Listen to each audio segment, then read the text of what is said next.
Hello, my name is Beardy. Welcome to Voices of Progress. We're talking about Indigenous challenges and successes in Canada. We're talking about economic barriers of the Indian Act, lands and financial resources. And I'm Mary Long-Irwin, and today our overview today is going to be discussing how the Indian Act affects entrepreneurship through land and financial resource restrictions. Stan?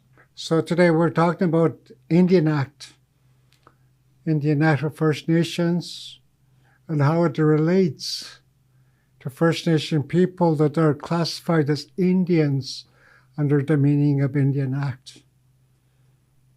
Indian Act controls all aspects of life for First Nation people that are Indians within the meaning of Indian Act. On the reservation, the only thing the Chief and Council have authority over are dog control. Everything else is decided by the government, by the Ministry of Indian Affairs. Until recently, First Nation people have had to get permits from Indian agent to leave their Indian reserve. They had to get permits and permission from the Indian agent to sell their animals, to buy, to shop. So, and also Indian Act is an instrument that was used to set up Indian residential schools. And the reservations were set up under the Indian Act, the authority of Indian Act. And reservations were set up to remove First Nations people, the Aboriginal people, from their lands so that development can take place. Within the Indian reservation, people have homes and they're owned by the government of Canada. Within the First Nation people don't have any ownership to their property. The Indian Act defines who is an Indian and who isn't. So today we have a special guest, Colin French, who's the First Nation rights advocate and economic development expert. We invited him to our set to explain to us some of the challenges, some of the solutions that need to be addressed in terms of land ownership and economic barriers.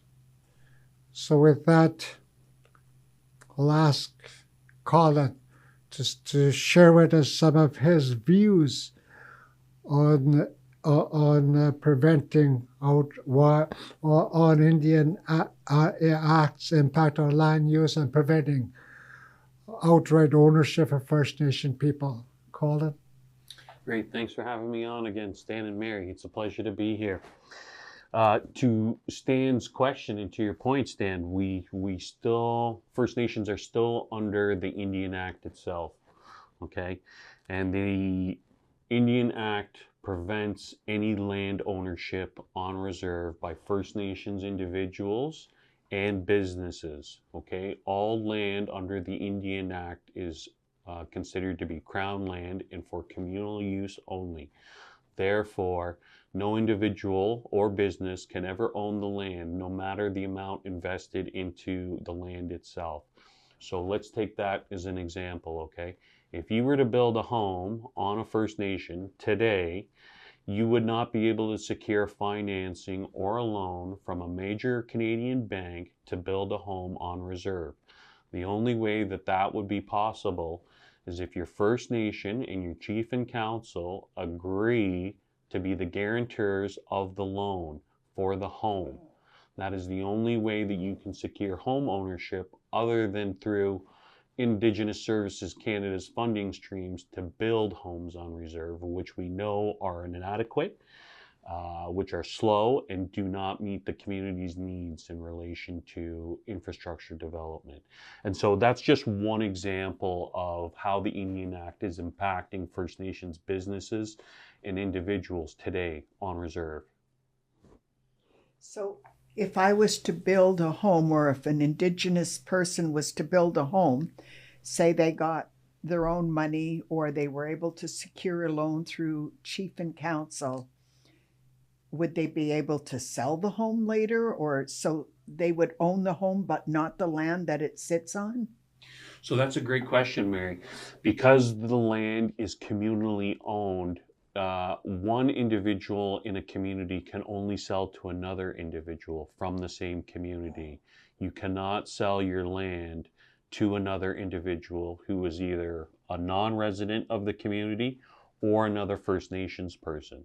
So if we built a home today in Fort William First Nation, the home then would only be sellable to another band member from Fort William First Nation.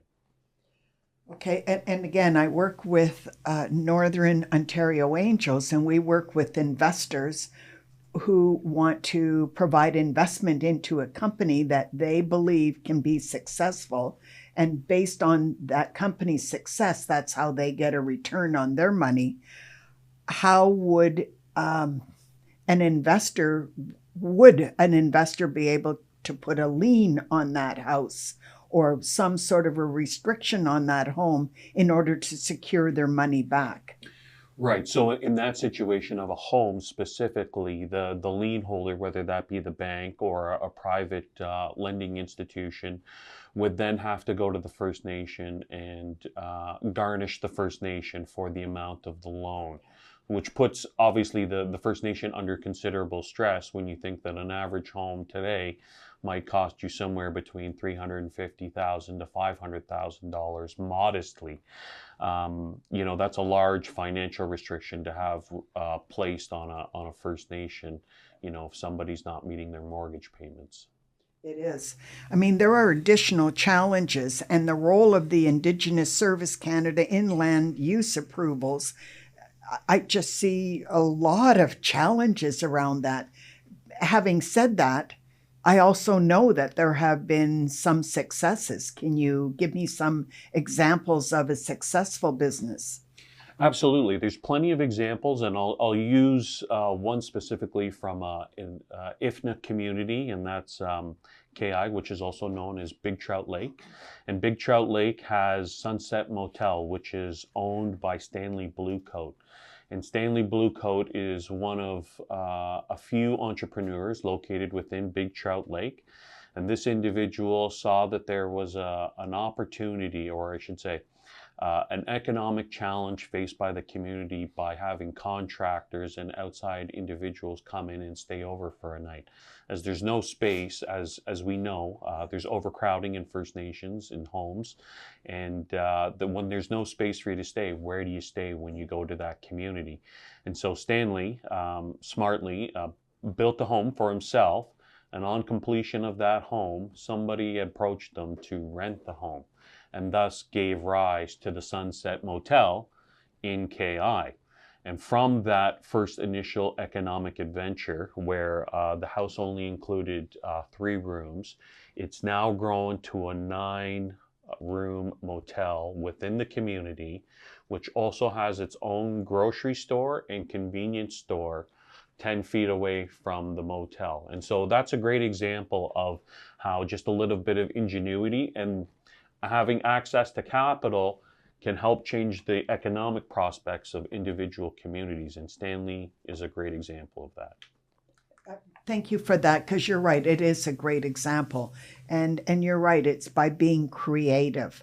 Unfortunately, not everybody has those abilities. So as a community, we also need to be creative in how we support this. And as I said earlier in the previous podcast, we also have some investors that are Indigenous and understand some of these challenges and makes it a little bit easier. I'm also work with some of the mining managers or investors who have said, I will provide investment into businesses on First Nations land only because there are so many challenges that I want to have an impact with some of my dollars. And so they do work to create, and it's done very creatively. One example that I can think of was the mine put in an investment into a contracting company and then hired that company to do the construction of the housing at the mine site. And so that way they were able to get their money back because the construction was happening at the mine site. So they would pay the company, but minus a certain portion that went against the investment. So it worked out very well. But you have to be open and be creative in order to make it, because I understand that there are, as Stan will talk about as well, there are still financial barriers created by these funding conditions. So further to what Mary's talking about, there are many restrictions under the Indian Act for First Nation people for the ban itself, chief and council, and also individual entrepreneurs. Many restrictions. One of them is the financial restrictions under the Indian Act, the financial barriers caused by federal funding conditions.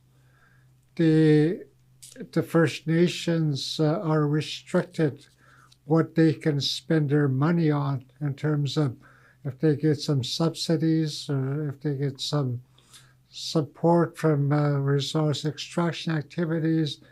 They're controlled, I think, to a large extent by the department where that money can spend on. The other thing that works against First Nations is that if the reservation was a municipality, I think if there was a major undertaking next adjacent to the municipality, they would be able to extend their boundaries to create an economic base for themselves to capture some of the revenue raised adjacent to the municipality.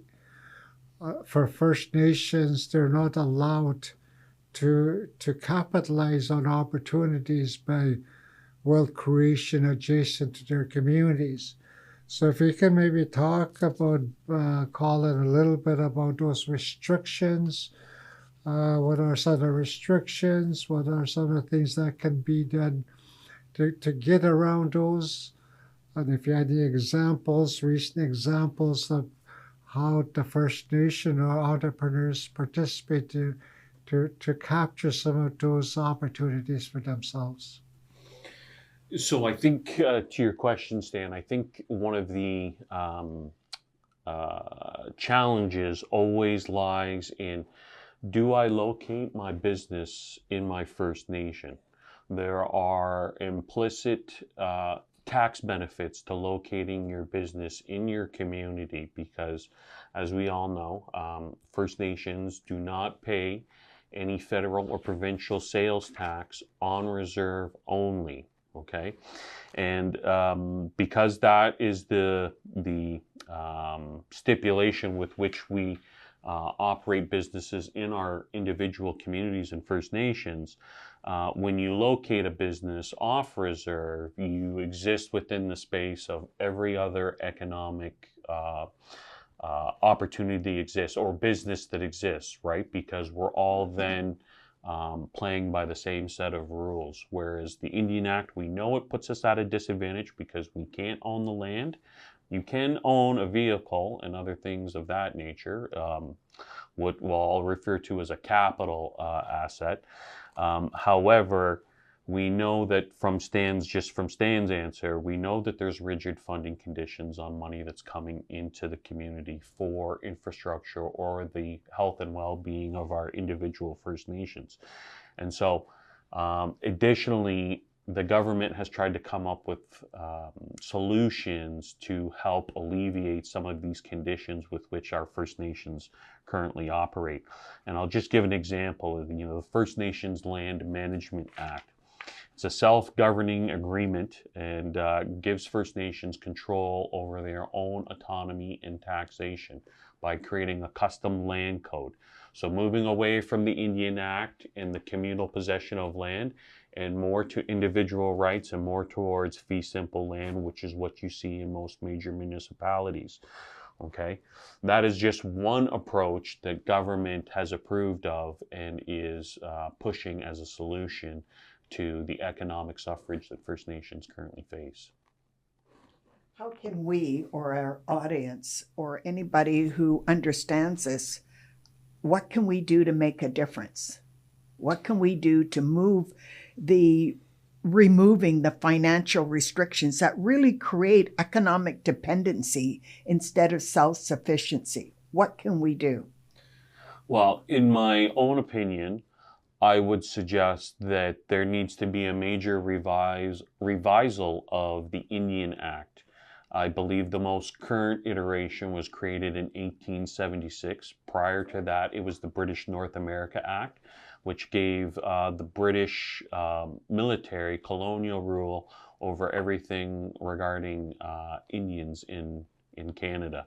And so the act is due for a major rewrite to understand the complexities of today's society, as well as addressing some of the challenges that we currently face from 160 plus years of the Indian Act and its impact on our individual communities and individuals themselves.